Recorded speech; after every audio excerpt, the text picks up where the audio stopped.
PUCK. PUPN.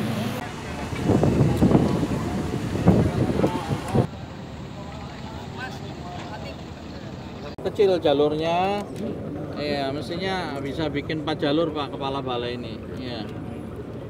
Saya kira, tapi kata beliau tadi memang desainnya itu ada 2 jembatan, satu ini ya, satu lagi ini. Mudah-mudahan ke depan nanti APBN kita bisa tambah sehingga bisa tambah jembatan. Kalau tidak diantisipasi segera, jembatan itu kan ada Excelot-nya ya, yang di sini beban daripada Excelot harus cukup. Saya nggak ngerti nih Excelot-nya berapa, cukup nggak untuk truk yang beban yang paling berat. Terus tadi saya setuju, tadi memang benar, lebih baik kita banyak menggunakan jalur sungai ini secara maksimal. Seperti di Eropa, jalur sungai ini digunakan sampai masuk ke pedalaman, sampai 400 km.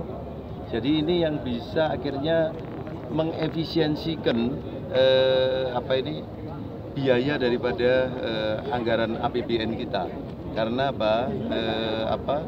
tingkat kerusakan jalan akan menjadi semakin kecil karena tidak digunakan untuk angkutan-angkutan berat.